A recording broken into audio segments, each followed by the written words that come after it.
Entonces, hola a todos, pues la idea sería hoy hablarles de una competencia que es la interpretación. Entonces, vamos a hablar de interpretación. La interpretación en la práctica filosófica y la interpretación, pues, de manera general. Entonces, la interpretación, ¿qué es? Yo diría que es un movimiento mental que hacemos todos en cada instante, en cada segundo de la vida, estamos interpretando siempre. Eh, y digo movimiento para distinguirlo de lo que podríamos llamar un gesto. El movimiento es lo que se hace, que así de por sí solo no podemos no hacerlo.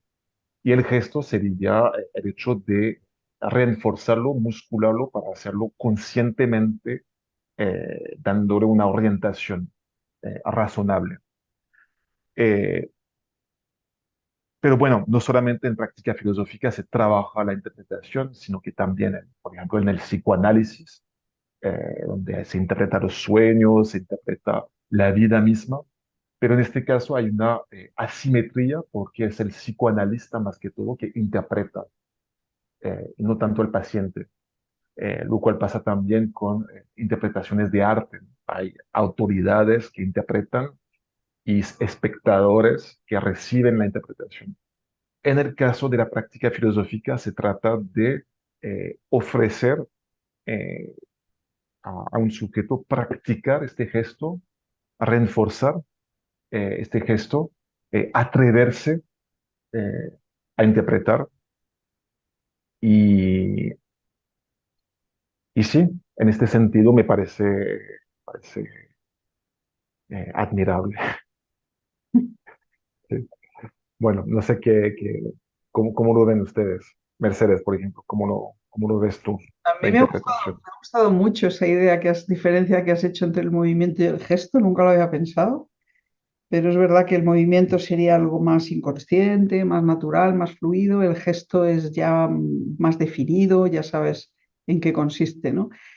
A ver, la interpretación, como tú dices, se hace continuamente, pero la gente lo localiza más bien en algo em, eh, o la mayoría de la gente lo localiza en algo que sea difícil de entender, ¿no? Por ejemplo, la música, la pintura, ¿no? Parece que habría que interpretarla porque digamos que el significado hay que suponerlo, hay que arrancárselo, ¿no?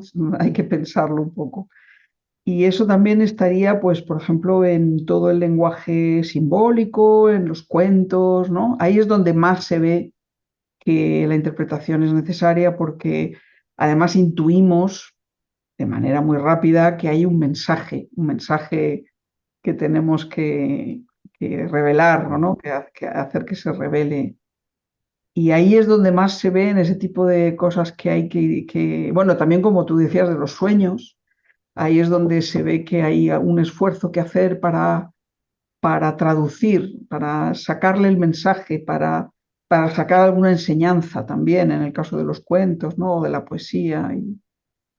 Y, y bueno, pues así un poco el panorama de la interpretación sería ese. Entonces nosotros utilizamos eso, los cuentos, la música, la pintura, para, como tú decías, hacer más consciente el gesto de interpretar, ¿no? Porque ahí es más Ujú, evidente que ujú. está interpretando. ¿Sí?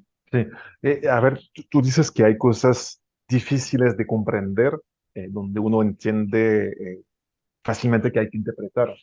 Eh, entonces, lo distinguirías me parece, de cosas fáciles de comprender, ¿no? O cosas simples, donde menos se vería que hay que interpretar. ¿Tú tienes ejemplos de cosas así? Sí, a ver, Simples, fáciles. intuitivamente, el propio lenguaje que usamos a diario no lo traducimos, a menos que no estés hablando otra lengua. Pero cuando tú te comunicas, cuando hablas, tú en principio hay una especie de consenso por el cual el mensaje es directo. Hablamos el mismo idioma, compartimos los sentidos, ¿no? Pero aún ahí también se está dando la interpretación. Lo mm, que pasa es que no somos conscientes o no pensamos que lo necesitemos, pero claro que se está interpretando. Se interpretan las ujú, palabras, se interpreta el tono en el que se dicen, le estamos dando todo el rato sentido a lo que hace el otro, solo que no se lo decimos, ¿no? ujú, ujú. Sí, sí, sí, sí. Sí. Y eso quizás también es el punto en el que sería más conflictivo la idea de interpretar porque, eh, pues bueno, uno desearía que le interpretaran como uno querría que o sea, es decir, que a mí Ujú, me ujú, gustaría troquelar en la persona el mensaje tal y como yo quiero que le llegue, pero no, no es así, no es así como ujú, a la otra persona lo entiende como lo entiende y tiene sus razones para entenderlo, ¿no? ujú, ujú. Ah, sí, sí, sí, hay una dialéctica de la interpretación. Digamos. Nos gustaría ser dictadores del sentido de las cosas, pero no es Bueno, así. la verdad es que no nos lo planteamos hasta que la otra persona dice lo que ha entendido. Y Mm, nos ponen los pelos de punta de pensar lo que ha entendido de lo que hemos dicho. Entonces ahí es cuando empezamos a pensar que nos encantaría llevar a la persona, conducir a la persona de manera que entienda lo que hemos dicho. Bueno, ahí se inicia una especie de carrera infinita bueno, pues de alguna manera a la inconsciencia de que cuando hablas, la otra persona es libre de entender lo que quiera entender. Sí. mm, Pero mm. bueno, en nuestro trabajo sí que ponemos la interpretación sobre la mesa y la discutimos. Entonces, eso Sí. Mm, puede, puede llevar a una discusión infinita, pero también a ciertos acuerdos o ciertas o sea, claro. Sí, sí, sí, sí. Es sorprendente eso, de que uno sale del relativismo, de la interpretación al dialogar bien. sí. Violeta, ¿tenías una idea? Eh, sí pensaba en esto de las interpretaciones fáciles y las difíciles.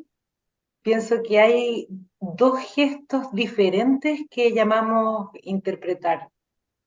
Uno es esta traducción de cuando hay un símbolo o algo sí, lenguaje simbólico de cualquier tipo al que hay que darle un sentido diferente, que sería como traducir. Y otro que es el que ocurre en la vida cotidiana, que consiste más bien en completar, en rellenar los vacíos que van quedando en el discurso, y esa completación es más fácil y más automática y por lo tanto más equívoca también. O sea, todos esos huequitos que van quedando en lo que decimos, de alguna forma los rellenamos con nuestros propios sentido y significado y se empiezan a producir malentendidos imperceptibles porque no somos conscientes de que estamos rellenando.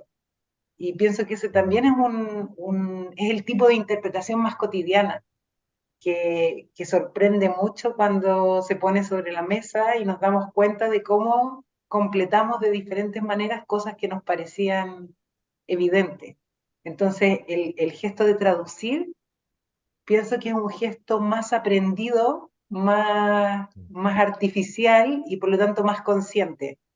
En cambio, ese gesto de rellenar es muy automático y por lo tanto mucho más difícil de explicitar y de controlar. Pero ¿cómo tú harías, Violeta, o cómo haces para determinar cuándo estás haciendo eso, cuándo estás rellenando vacíos? Pienso que O para distinguir eso, los vacíos del relleno. pienso que en la práctica filosófica, en la vida cotidiana es muy difícil darse cuenta Mm, hasta que aparece el malentendido y retrocede de alguna manera en qué mm, fue lo que mm, dijiste, lo que quisiste decir y te enredas en eso. Pero en la práctica filosófica pienso que usamos varias técnicas para lograr detectar cuando hemos sobreinterpretado o cuando hemos interpretado de una determinada forma las cosas. Una es el trabajo con el texto escrito, o sea que lo dicho está siempre delante y por lo tanto podemos mirar qué era lo que efectivamente estaba allí y qué es lo que cada uno puso de su cosecha al interpretar. Eso pienso que es de mucha ayuda. Después usamos mucho la reformulación, o sea, no basta con decir que entendiste algo, sino que pedimos que la persona lo parafrasee y entonces vemos si coincide o no coincide, si quien habló primero reconoce lo que dijo en las palabras del otro. Vamos haciendo como muy paso a paso la verificación de lo dicho explícitamente, de lo rellenado y de la coherencia o de la coincidencia entre lo que la persona inicial quiso decir o expresar y lo que el otro interpretó.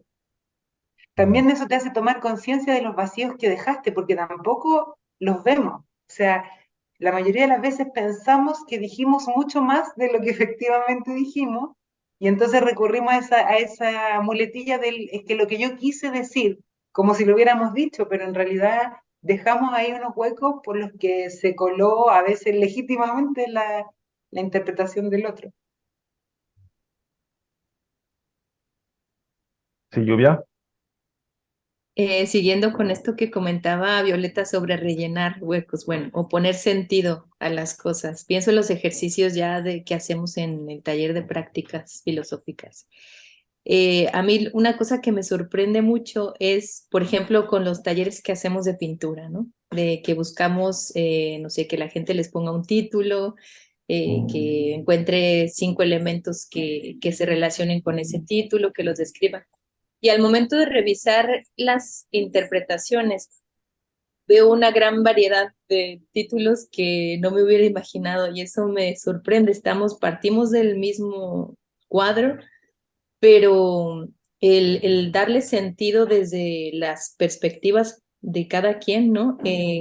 Como que lo hace que no vea solo el cuadro, sino también la experiencia de la persona, de donde parte, de todo el bagaje que trae, que la hace mirar el cuadro de una determinada manera, ¿no?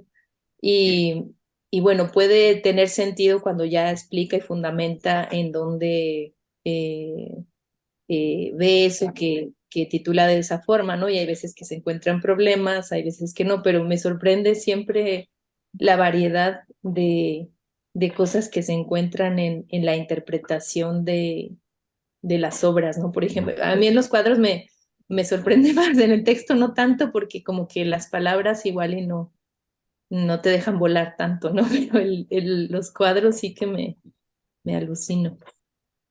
Pero entonces, Lluvia, es que si tenemos perspectivas diferentes sobre el mismo vacío, parece que dices que estamos proyectándose en el vacío, ¿no? No está tan vacío porque partimos del cuadro, ¿no? Ujú, ujú, Partimos de algo visible para todos. Todos podemos inclusive hasta decir, no, pues yo ahí veo oscuridad. Bueno, ¿en qué parte la ves, no? También hay manera de rectificar, o sea, como dijo Violeta, de comprobar, de verificar. Pero sí que tienes razón en la cuestión de la proyección, por eso es tan rico y tan variado, ¿no? Que ponemos algo de nosotros, pero ahí sí que no sé cómo está ese arte, ¿no? De justificar, o sea, ponemos de lo ujú, nuestro, pero está justificado a partir de los elementos que señalamos precisos de la obra, ¿no? ujú, O sea, ujú, es ujú. como un juego ahí. Sí, un camino del medio. Sí, no sé si existe el camino del medio, pero sí es un juego que te da eso. Ujú, Ujú. ujú. Sí, Mercedes. Sí, un poco lo que estaba contando Lluvia me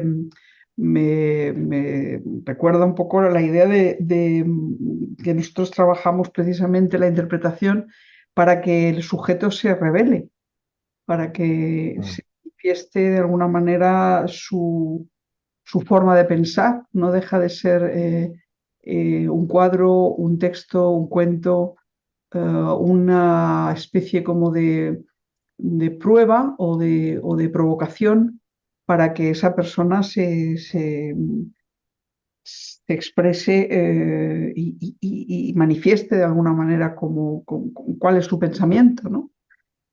Entonces funciona un poco como preguntas de alguna manera, ¿no? Que el cuadro te interpele, que la música te interpele y tú, el sujeto que interpreta, está respondiendo a esa interpelación, ¿no?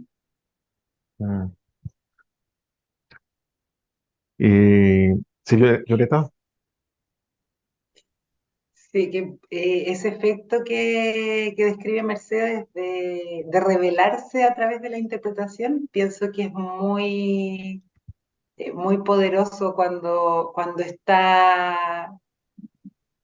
interpretamos lentamente como para ser capaces de ver lo que estamos poniendo de nosotros en la interpretación, cómo se van repitiendo ciertas interpretaciones, no importa qué estímulo tengas delante, empiezas como a ver que proyectas, como decías tú, las mismas cosas sobre cualquier espejo que te pongan, o sea, que rellenas siempre Mm, más o menos, o interpretas o lees siempre más o menos de la misma forma. Y eso pienso que es muy fundamental para poder empezar a trabajar sobre uno mismo, o sea, ver cuáles son esos gestos como reiterados que uno hace de manera más o menos automática y que al final son tu manera de relacionarte mm, con el mundo, o sea, tal como te relacionas con ese cuadro, con esa música, con ese texto, te relacionas en realidad también con los demás, con tu entorno, con tu familia, contigo mismo, o sea, y esa interpretación así lenta que te permite de verlo, pienso que es un paso importante para el autoconocimiento. mm, O sea, mm. como poder mirar como miras.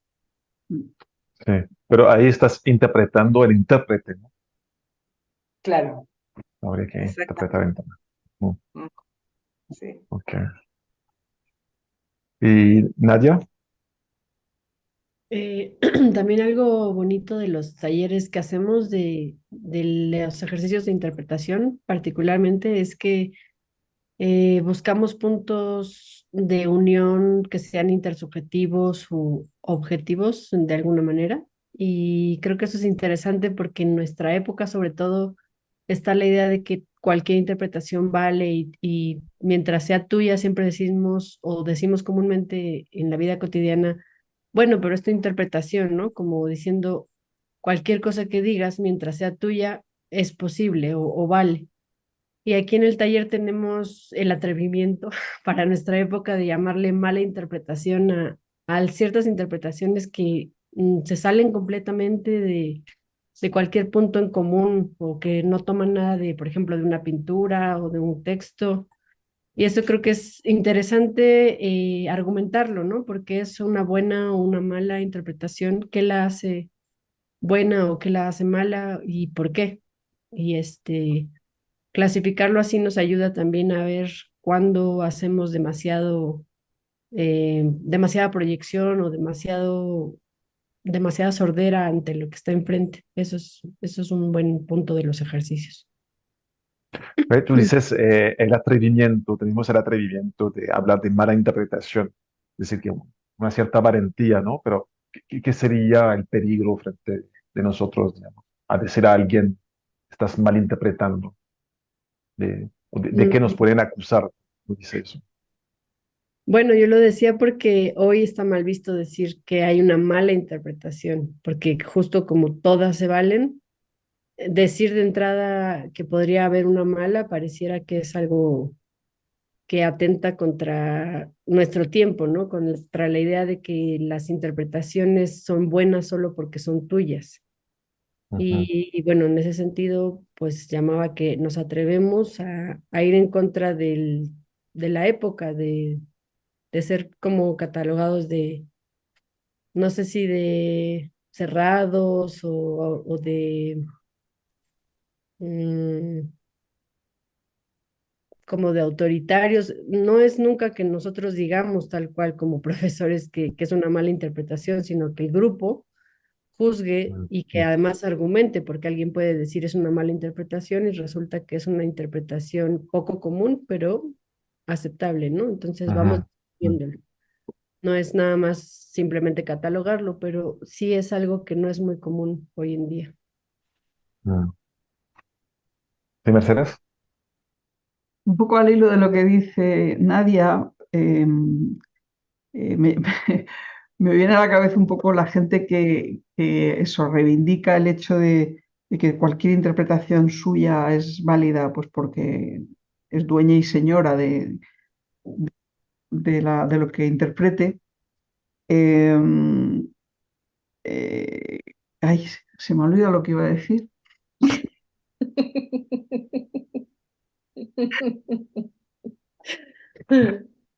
Ah, Es algo que conociste tú personalmente, Mercedes? De pensar que eras dueña de tu interpretación. no, nunca he tenido esa pretensión, no, no, no, no. De hecho, cuando empecé a hacer talleres de interpretación y enseguida se plantearon, en la práctica filosófica me enseñaron, en cierto modo, que había los límites de interpretación. Ah, sí, bueno, es lo que quería decir. La interpretación de un texto tiene que ser fiel al texto, de alguna manera, ¿no? Entonces, las personas Mm, que mm, yo interpreto como me da la gana, significa que en un momento dado el texto está tomado simplemente como un objeto manipulable, que uno puede hacer lo que sea y que podría entenderse también es otra forma de interpretación, que sería tomas algo como pretexto y luego a partir de ahí creas algo nuevo, ¿sí? Si mm, tú ujú. tomas cualquier cosa, pintura, música, texto, cuento, lo que sea, como un pretexto para crear otra cosa, es una forma de interpretación, pero ya de alguna manera el texto no es el objetivo.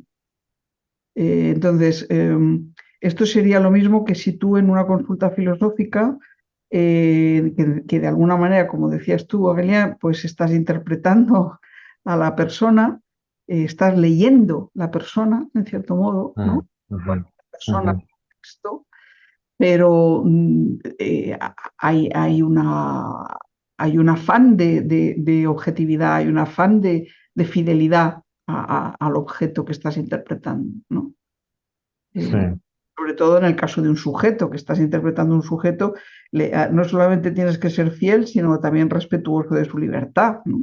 Fundamentalmente. Pero en el caso de un texto o de una pintura, es un buen ejercicio atenerte al texto. Y luego, en otra segunda etapa, uno podría decir que a partir del objeto se pone a crear. Uno se pone a crear y eso ya son variaciones sobre el tema, ¿no? Pero yo creo que son sí, dos momentos diferentes. Uno en el que te atienes mucho al texto y le intentas sacar todo el jugo, y de alguna manera estás próximo a la enseñanza del objeto del texto. Y otro es el momento en el que ya lo utilizas como inspiración para hacer tu propia cosa, ¿no? sí, sí. Yo recuerdo también lo que decía Lluvia de que sería como un cierto equilibrio, ¿no? Me hace pensar en algo que leí de Freud, que hablaba de que el gesto de la interpretación eh, era algo también que culturalmente el pueblo judío, según él, había aprendido a hacer desde siempre, que eran muy buenos intérpretes desde siempre. Y que estoy pensando que quizás culturalmente uno podría ver esas tendencias manifestadas quizás en el cientismo, por ejemplo, de que hay hechos, eso no es una interpretación, son hechos, eso es científico. Entonces sería como la tendencia, ¿no?, a cristalizar. Y la otra, ¿no? El subjetivismo. Ya, no, es que todo vale. Pues sí, es como... Creo que justo ahí estarían Ujú, esos dos polos en la ciencia. La interpretación es exactamente idéntica para todos, puede ser una interpretación de los hechos si quieres, pero es la misma para todos. Es, Mm. tiene las mismas medidas, tiene las mismas cálculos, tiene los mismos elementos, no hay variaciones sobre esa interpretación que se está dando, ¿no? No sé si llamarlo, Pero, no sé. pues mira, entre el comportamiento de una rata, por ejemplo, en una jaula, vista por un japonés o vista por un español, ¿tú crees que no habrá diferencia de interpretación de los datos? No, no hay diferencia porque se parte precisamente de los mismos criterios de observación en un experimento. Pues mira que justamente leí un artículo hace poco de etología sobre la interpretación que hacían los europeos y los japoneses del comportamiento de los monos.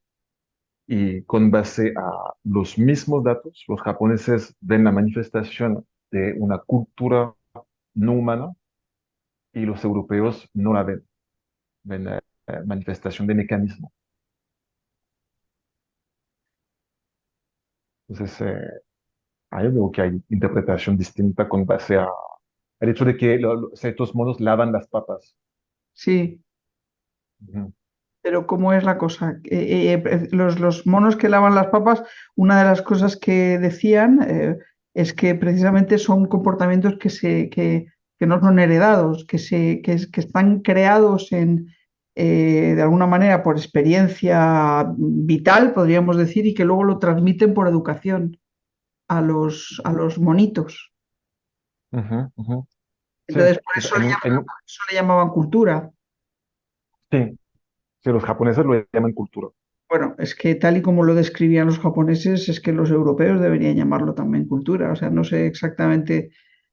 Vamos, yo lo que he leído de ese experimento precisamente es que cumple con unos rasgos que nosotros también deberíamos llamarlo cultura, porque no es heredado, no es innato, es un gesto, Ujú, es un gesto aprendido y que los monos adultos lo transmiten a sus hijos, como quien educa a alguien.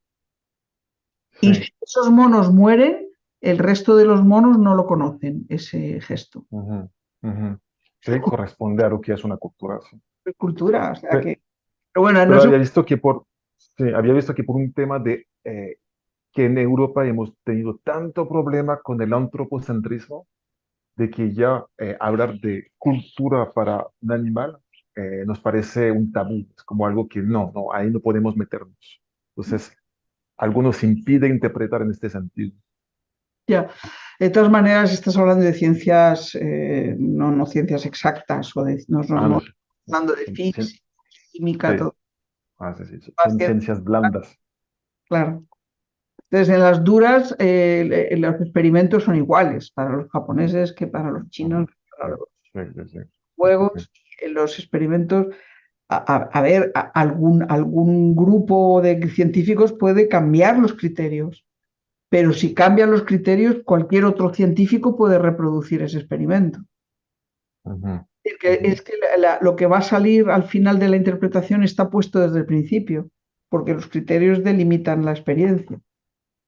ujú, ujú, En el caso de una interpretación artística o de lo que te pones delante es algo que cuando alguien te pregunta, elige algo que tiene sentido, pues no es un criterio que vaya a funcionar para todo, como decía Lluvia, no va a funcionar igual para todos. ujú. Sí, Nadia. Ok. Quería decir que igual en la ciencia dura, eh, aunque haya más unanimidad, no deja de ser una interpretación. Quizá eso se ve en los talleres como que cualquier interpretación que damos, buscamos el contexto que le da sentido, ¿no? En las premisas o las otras cosas que compartimos culturalmente que pueden resultar muy unificadas o pueden resultar muy homogéneas, pero que reconocemos, bueno, es porque culturalmente lo aceptamos, ¿no? en la ciencia me parece que pasa algo parecido, que aunque sean muy parecidas las interpretaciones que den científicos de distintos países, pues no es porque no haya interpretación, sino porque la interpretación parte de las mismas como premisas científicas o las mismas, los mismos esquemas o paradigmas que hacen que uno distinga, por ejemplo, lo que un no científico pues no podría ver, ¿no? A lo mejor alguien que se acerca a un laboratorio y ve una célula, siendo experto, puede ver algo que nosotros no. Entonces hay una interpretación, un ojo educado, digamos, ¿no? Pero el hecho de que sea como compartido o muy homogéneo, muy unánime, no quita que sea una interpretación, solo que es una Eh, interpretación. Nadia, ¿tú tendrías un ejemplo? ¿Podrías ejemplificar eso? De que un hecho, algo que podríamos llamar hecho científico, sea una interpretación. Mm, pues, por ejemplo, lo de las ratitas, yo, Ah, pero eso no es ciencia dura, eso sería ciencia blanda. bueno, pues no me refería al comportamiento que usan, por ejemplo, los neurobiólogos, ¿no? Que tengo mucho contacto con ellos. Pero Mm. bueno, si no es ejemplo de las ratitas, este, las neuronas, por ejemplo, no sé si eso se consideraría ciencia dura. Vamos a decir Eh, que sí, sí, sí. Es neuronal, sí, es más duro, por lo menos. ok. Pues eso es lo que hace Daniel, ¿no? Ver el cerebro y ver células del cerebro, cómo se van desarrollando. Y lo que escucho es que los grupos pues apenas están intentando identificar qué está pasando. Entonces siempre hay como interpretaciones en competencia y esas interpretaciones, eh, pues para alguien que es completamente nuevo, tú te acercas a ver el video y no ves más que puntitos, ¿no? Caminando con lucecitas y la gente que tiene como una lectura o ciertos filtros, ciertos criterios para distinguir qué está pasando ahí, te puede decir como, ah, no, esta es una neurona de tal, lo sé por esto y esto y esto, pero finalmente son maneras de identificar objetos que parten de ciertas señales que han aprendido que así son, ¿no? Y Mm, pasan los años y a veces resulta que, por ejemplo, las neuronas que se creía que solamente eran excitatorias, resulta que no, que son también excitatorias e inhibitorias al mismo tiempo, pero por años se creyó que no, por las lecturas que hacía la gente, ¿no? Eso podría ser que nos dijera, bueno, si por años se leyó una misma neurona como excitatoria y después cambió, algo en la interpretación más que en la realidad cambió, ¿no? mm, No eran hechos, no era un hecho. No definitivo. Ujú, ujú. Ok. Sí, Violeta. Sí, lo que dice Nadia me hace pensar que tanto, que en cualquier ámbito, o en la ciencia más dura o en la más blanda, o en la conversación cotidiana, uno podría pensar que en la importancia que tiene compartir los fundamentos de la interpretación que hace, porque es lo que le permite al otro verificar, o sea, entender qué estamos interpretando, cómo lo estamos interpretando y evaluar también si es que le parece que esa interpretación es aceptable o no aceptable. O sea, no basta con ofrecer el resultado de la interpretación, sino que deberíamos también mostrar cómo es que llegamos a la interpretación, que es lo que hacemos en los talleres, cómo es que llegamos a la interpretación que ofrecemos. Pienso que en Mm, la ciencia ujú, dura, como eso es tan explícito, sabemos cada paso que se siguió, es más fácil reproducirlo, pero también podría, como dice Nadia, cuestionarse en la medida en que conozcamos el camino por el que se llegó a interpretar de esa manera y podamos cambiar algunos de los pasos que se siguieron para interpretar de una manera distinta. mm, mm. Juega a favor de la lentitud, pienso, y de explicitar el proceso mental que vamos haciendo. Mm. ¿Y Mercedes? Pues eso, me hace pensar también en en que, un poco también por la idea de Nadia de las neuronas inhibitorias, según estás interpretando un texto o una pintura, vas avanzando en las conexiones y luego hay un elemento que resulta difícil de encajar, ¿no? Y ese elemento difícil de encajar te puede cambiar la interpretación global de la cosa. Entonces, es un poco inevitable que la interpretación vaya de lo general a lo particular y de los detalles a lo que Lluvia llamó el título del texto, ¿no? Que Mm, podría ser un poco la síntesis o lo esencial del texto. Y en este caso, pues entiendo que las neuronas estas inhibitorias, en algún momento algo pasó, que había algo que no encajaba, ¿no? En la interpretación de las neuronas solamente como excitatorias, y hubo que completar la interpretación con algo que estaba manifestándose de manera repetida y que no se le había dado lugar, ¿no? O no se le había dado el lugar en una interpretación que luego cambia la interpretación, el título, la interpretación global también cambia, ¿no? O sea, no es lo mismo tener neuronas excitatorias solo que, que algunas represoras por ahí. mm, mm. El látigo, las neuronas del látigo. Así que bueno, sí, es la idea un poco de que la interpretación va un poco de los detalles a lo global y de lo global a los detalles, y ahí hay un diálogo, ¿no? Que se va Mm, construyendo. mm, mm. Sí. Bueno, vamos a terminar aquí.